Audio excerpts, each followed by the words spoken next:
யோசிச்சு பாருங்க, பசங்க கிட்ட அப்பா வந்து மர்டரர் இல்லை, கடவுளால் தேர்ந்தெடுக்கப்பட்ட வாரியர். அவர் கொல்ற ஒரு ஆளுமே சாக வேண்டியவங்க. கேட்குறதுக்கே பைத்தியக்காரத்தனமா இல்லை? ஒரு வேளை அவர் சொன்னதெல்லாம் உண்மையாக இருந்தா? இன்னைக்கு நம்ம பார்க்க போகிற படம் ஃப்ரெயில்டி. இது ஒரு சைக்கலாஜிக்கல் த்ரில்லர். இந்த படம் ஆரம்பிக்கிறது ஒரு சீரியல் கில்லர் ஸ்டோரியாக தான். ஆனால் ஸ்லோவாக இது ரொம்பவே ஷாக்கிங்காகவும் டிஸ்டர்பிங்கான எண்டிங்கோடையும் முடியுது. ட்ரஸ்ட் மீ, இந்த படத்தோட எண்டிங்கில் நீங்கள் பார்த்த அத்தனை விஷயத்தையும் யோசிச்சு பார்ப்பீங்க. Let's begin.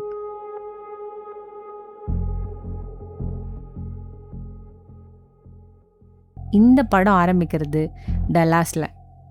இங்கே ஒரு FBI ஏஜெண்ட் வெஸ்லே டாயில் அவரோட பேர். இவர் வந்து ஒரு கேஸை இன்வெஸ்டிகேட் பண்ணிகிட்ருக்காரு. அதாவது காட்ஸ் ஹேண்ட் அப்படிங்கிற ஒரு சீரியல் கில்லிங் கேஸ். ஸோ இந்த கேஸை வந்து இன்வெஸ்டிகேட் பண்ணிகிட்ருக்காரு ஏஜெண்ட் டாயில். பல வருஷமாக கொலைகள் பண்ணிகிட்ருக்கான். மர்மமான முறையில் விக்டிம்ஸை வந்து விட்டுட்டு போகிறான். ஒரு நாள் நைட்டை ஃபென்டன் மேக்ஸ் அப்படிங்கிற ஒருத்தர் FBI ஆஃபீஸ்குள்ளே வராங்க. அவர் சொல்கிறது என்னென்னா, அந்த காட்ஸ் ஹேண்ட் சீரியல் கில்லிங் பண்ணுற கில்லர் யாருன்னு எனக்கு தெரியும். அது வேற யாரும் இல்லை, தன்னோட சொந்த தம்பி ஆடம் தான் அப்படின்னு. ஃபென்டன் வந்து தன்னோட தம்பி ஆடம் ரீசண்டாக இறந்துட்டாரு. அவரை வந்து கொன்று புதைச்சிருக்கிறது வந்து தர்மன் அப்படிங்கிற அவங்களோட சொந்த ஹோம் டவுனில். அது வந்து டெக்ஸஸில் இருக்கிற ஒரு ஸ்மால் டவுன். ஏஜெண்ட் டாயில் ஆரம்பத்தில் அவர் சொல்கிறத வந்து ஏற்றுக்கிறது இல்லை. அதுக்கப்புறமா சில விஷயங்கள் விசாரித்ததுக்கப்புறம் அவர் என்னதான் சொல்ல வராரு அப்படிங்கிறத கேட்க ஆரம்பிக்கிறாரு. அப்படி தான் ஃபென்டனோட சைல்ட்ஹுட் ஸ்டோரி வந்து ஆரம்பிக்குது. அதாவது 1979 சம்மரில் நடக்கிற ஃப்ளாஷ்பேக். ஃபென்டன், அவரோட தம்பி ஆடம், இவங்க 2 பேரும் அவங்க அப்பா கூட ஒரு அமைதியான டெக்ஸஸ் டவுனில் வாழ்ந்துட்டுருக்காங்க. இவங்களோட அப்பா வந்து ரொம்பவே ஒரு ஹார்ட் ஒர்க்கிங் மெக்கானிக், எல்லாராலையும் மரியாதையாக நடத்தப்படுற ஒரு ஆள். இவங்க ஃபேமிலி ஆரம்பத்தில் கம்ப்ளீட்லி ஒரு நார்மல் ஃபேமிலி தான். பட் ஒரு நைட் எல்லாமே மாறுது. அது என்னன்னா, அவங்களோட அப்பா அவங்க 2 பேரையும், அதாவது ஃபென்டனையும் ஆடமையும் எழுப்பி ஒரு விஷயம் சொல்கிறாரு. அந்த விஷயம் வந்து நம்பவே முடியறதில்ல, அப்படி ஒரு விஷயமா இருக்குது. அது என்னென்னா, ஏஞ்சல் தன் கனவுல வந்ததாகவும் தன்னை பார்த்து தனக்காக ஒரு சீக்ரெட் மிஷனை ஒப்படைச்சதாகவும் சொல்கிறாரு. அதாவது டீமன்ஸை நம்ம கொல்லணும், அந்த டீமன்ஸ் வந்து மனுஷங்க ரூபத்தில் பூமியில் வந்திருக்காங்க, அவங்கள கொல்லலைன்னா அவங்க இந்த உலகத்தையே அழிச்சிடுவாங்க அப்படிங்கிற ஒரு விஷயத்த சொல்கிறாரு. ஸோ அதுக்காக கடவுளால் தேர்ந்தெடுக்கப்பட்ட ஃபேமிலி தான் நாம். ஸோ நம்ம 3 பேரும் சேர்ந்து இந்த விஷயத்த பண்ணணும் அப்படின்னு சொல்கிறாரு. இதை கேட்ட உடனே ஃபென்டனுக்கு ஆரம்பத்தில் பயங்கரமாக இருக்குது, என்ன இப்படி பேசுகிறாரு அப்படின்ட்டு, ஒரு பைத்தியக்காரத்தனமாக தோணுது. ஆனால் ஆடம்க்கு அப்படி இல்லை. அவன் அப்பா சொல்கிற அத்தனை விஷயத்தையும் வந்து நம்புகிறான். அதுக்கப்புறம் இன்னொரு விஷயத்தையும் அப்பா சொல்கிறாரு. அவருக்கு பல விஷன்ஸ் வர்றதாகவும், அதாவது அந்த விஷனில் ஹோலி வெப்பன்ஸ் அவங்கள கொல்றதுக்காக அனுப்பி வச்சிருக்கிறதாகவும் சொல்கிறாரு. அது என்னன்னா, ஒரு ஆக்ஸ், ஒரு பேர் ஆஃப் க்ளவுஸ், அப்புறம் ஒரு மெட்டல் பைப். இதை வச்சு தான் அந்த டீமன்ஸை அழிக்கணும்.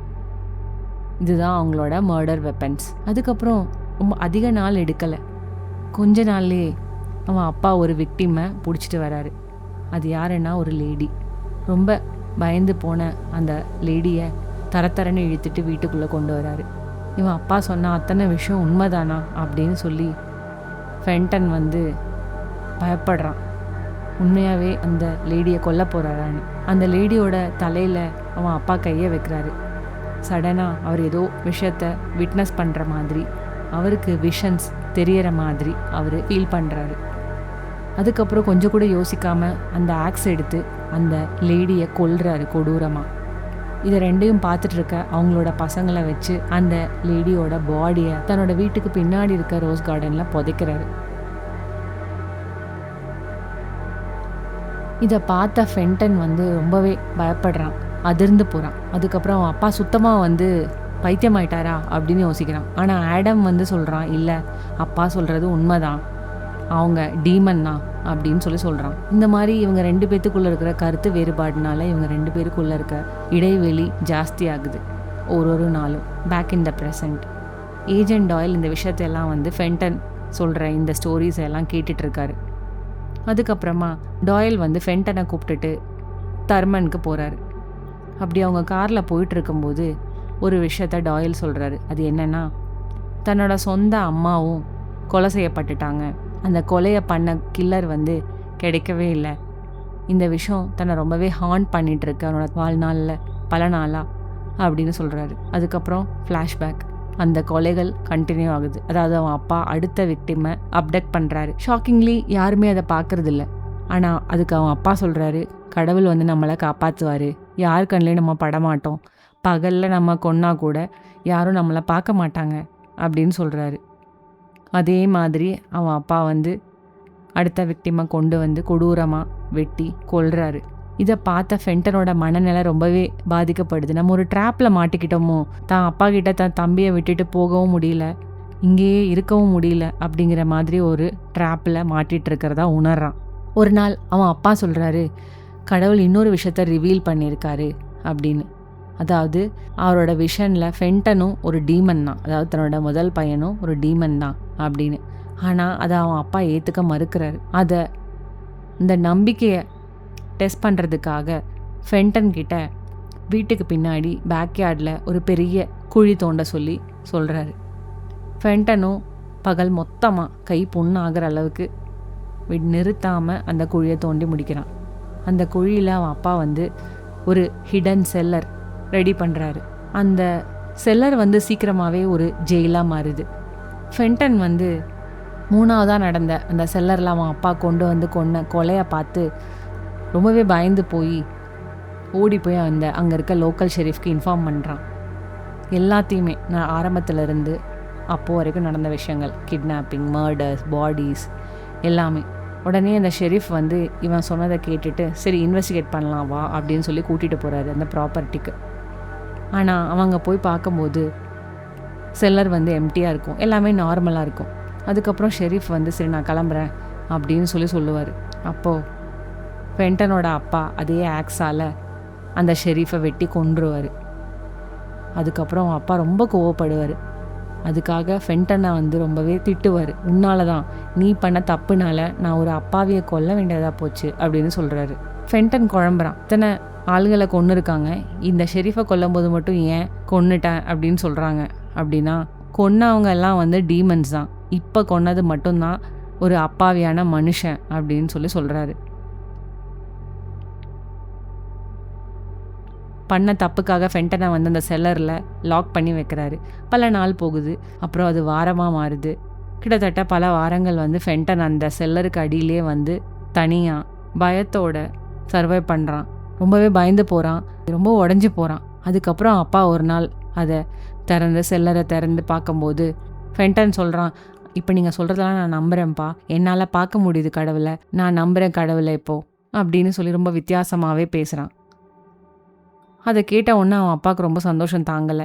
ஆனால் உண்மையாகவே ஃபென்டன் மனசில் அதுதான் இருக்கா அப்படின்னு கேட்டால் அது கிடையாது. அவன் மனசில் வேற ஒரு விஷயத்த யோசிச்சுட்ருக்கான். ஸோ அதுக்கப்புறம் அடுத்த அப்டக்ஷன் நடக்குது. அந்த ஆப்பர்ச்சுனிட்டியை யூஸ் பண்ணி ஃபென்டன் வந்து கடவுள் மேலே நம்பிக்கை வந்த மாதிரி அந்த அப்டக்ஷன் பண்ணுறான்.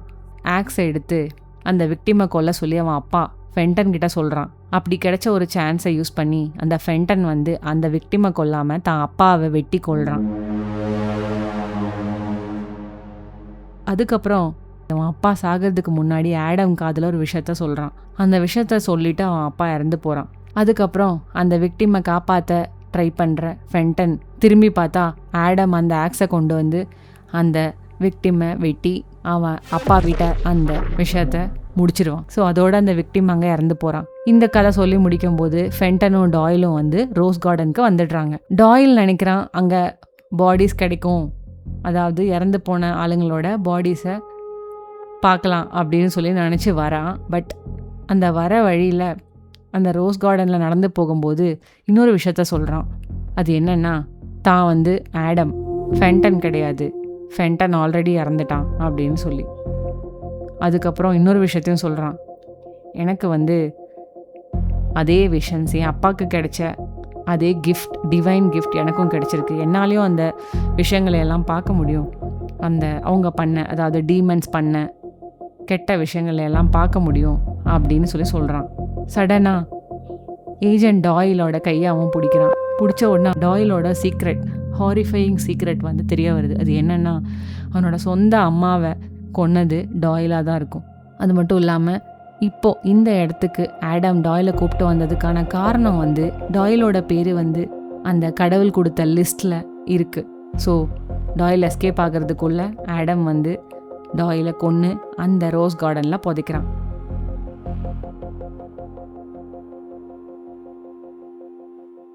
கடைசி சீன்ஸில் காமிக்கிற மிஸ்ட்ரி இன்னுமே நமக்கு டிஸ்டர்பிங்காக இருக்கும். அது என்னென்னா, இறந்து போன டாயில், அதாவது காணாமல் போன டாயில், FBI பொறுத்த வரைக்கும் ஏஜென்ட் டாயில் மிஸ்ஸிங் இந்த கேஸை வந்து இன்வெஸ்டிகேட் பண்ண ஆரம்பிப்பாங்க. அப்படி அவங்க ஆரம்பிக்கும் போது அந்த FBI ஆஃபீஸ்க்கு கடைசியாக வந்த ஃபென்டன் பற்றின விஷயங்கள் வந்து ஒரு விட்னஸ் சொல்லுவார். அந்த விட்னஸ்க்கு வந்து யார் வந்தா அப்படிங்கிற முகம் வந்து கிளியராக ஞாபகம் இருக்காது. சரி, செக்யூரிட்டி கேமராவை செக் பண்ணி பார்க்கலாம் அப்படின்னு போனால் அங்கேயும் வந்து ஆடம் முகம் ஸ்டாட்டிக்காக இருக்கும். அதாவது யார் வந்தாங்க அப்படிங்கிற ஃபுட்டேஜில் அவனோட முகம் கிளாரிட்டி இல்லாமல் இருக்கும். ஸோ இது எல்லாமே வச்சு பார்த்தா நிஜமாகவே கடவுள் வந்து ஆடமை ப்ரொடெக்ட் பண்ணுறாரு. யாரெல்லாம் வந்து டீமன்ஸ் அப்படின்னு சொல்லி காட் லிஸ்ட்டில் வந்தாங்களோ அவங்கள கொல்லும்போது அந்த எந்த தடயமும் வந்து அதுக்கு போலீஸ்க்கு கிடைக்கிறதில்ல. அதே மாதிரி தான் இப்போது டாயில் கேஸ்லேயும் நடக்குது. ஸோ அதுக்கப்புறமா அந்த பேரை வச்சுட்டு ஃபென்டன் வந்தார் அப்படிங்கிற விஷயம் மட்டும் தெரிஞ்சு, ஸோ ஃபென்டன் ஹவுஸை வந்து செக் பண்ணுறாங்க. அங்கே நிறைய எவிடன்ஸ் கிடைக்குது, பல மர்டர் வந்து லிங்க் பண்ணுற மாதிரி. அதுக்கப்புறமா டாயிலோட பேட்ஜும் அங்கேருந்து கிடைக்குது. ஸோ இதெல்லாம் வச்சுட்டு காட்ஸ் ஹேண்ட் கில்லிங்ஸில் அடுத்த ஆள் டாயில் அப்படின்னு சொல்லியும், அதெல்லாம் பண்ணது ஃபென்டன்னா அப்படின்னும் சொல்லி ஒரு கன்க்ளூஷனுக்கு வராங்க. அதுக்கப்புறமா இதை விட ஒரு ஸ்ட்ரேஞ்சான விஷயம் என்னென்னா, FBI ஏஜென்ட் ஹல் இந்த கேஸை இன்வெஸ்டிகேட் பண்ணிகிட்ருக்காரு. அவர் தர்மன் கிளம்பி போகிறாரு. இந்த விஷயங்களை எல்லாம் ஷேர் பண்ணுற லோக்கல் ஷெரீஃப், அதாவது தர்மனோட லோக்கல் ஷெரீஃப் கிட்ட ஷேர் பண்ணுறாரு. அது வேறு யாரும் இல்லை, ஆடம் தான். ஸோ ஆடம் தான் இப்போது ஷெரீஃப் ஆஃப் தர்மன். பல வருஷங்களாக இந்த காட்ஸ் மிஷனை வந்து நடத்திட்டுருக்கிறது அந்த டவுனோட சீஃப் லா என்ஃபோர்ஸ்மெண்ட் ஆஃபீஸர். ஹல் இந்த இன்வெஸ்டிகேஷனோட டீட்டெயில்ஸ் எல்லாம் வந்து அவர்கிட்ட சொல்லிவிட்டு, டாயில் வந்து நிறையா டெரிபிளான க்ரைம்ஸ்லலாம் இன்வால்வ் ஆகிருக்காரு. அப்புறம் ஃபென்டன் தான் இந்த மாதிரி அன்ரிலேட்டட் மர்டர்ஸ்க்கெல்லாம் ரெஸ்பான்சிபிள் அப்படிங்கிற மாதிரி எல்லா விஷயத்தையும் சொல்லிவிட்டு கையாவும் பிடிக்கிறான். ஆடம் வந்து இன்னொரு விஷன் வந்து பார்க்குறான்.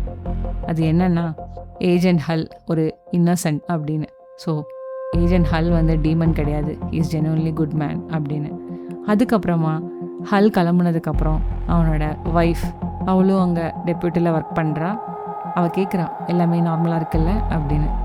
ஆடம் ரோஸ் கார்டனை பார்த்துட்டு அமைதியாக சொல்கிறான், எல்லாமே நார்மலாக இருக்குது, கடவுளோட எல்லா விஷயமும் நல்லபடியாக நடக்குது அப்படின்னு. ஸோ அந்த மாதிரி ஒரு நல்ல எண்டிங் தான் இந்த படத்துக்கு. ஸோ ஃப்ரெயில்ட்டி வந்து one of the rare movies. இது வந்து உங்களோட இந்த படத்தோட எண்டிங்கில் வந்து உங்களை கம்ப்ளீட்டாக மாற்றும். ஃபர்ஸ்ட் இதை பார்க்கும்போது ரொம்பவே ரிலீஜியஸ் ஃபேனட்டிசம், ஒரு பைத்தியக்காரத்தனம் அப்படியெல்லாம் தோணும். பட் கடைசி நிமிஷத்தில் உங்களுக்கு தோணும், அவன் அப்பா சொன்ன எல்லா விஷயமும் உண்மைதானா, ஒருவேளை எல்லா விக்டிமுமே கில்ட்டி தானா, நிஜமாகவே அவங்களுக்குள்ள ஒரு ரியல் மான்ஸ்டர்ஸ் வந்து ஒளிஞ்சிட்டு இருந்தாங்களா, ஸோ இவங்க எல்லாமே ஒரு டீமன்ஸ் தானா அப்படின்னு. அது இந்த ஃப்ரெயில்ட்டி அப்படிங்கிற படத்தை ஒரு அன்ஃபர்கெட்டபிள் மெமரியாக உங்களுக்கு மாற்றும். இது இந்த படத்தோட வயலன்ஸ்னாலேயோ ட்விஸ்ட்னாலேயோ கிடையாது, இந்த படத்தில் உண்மையாகவே வில்லன் யார் அப்படிங்கிற ஒரு கேள்வினால. பட் அந்த கேள்விக்கு பதில் உங்களுக்கு கண்டிப்பாக கிடைக்காது.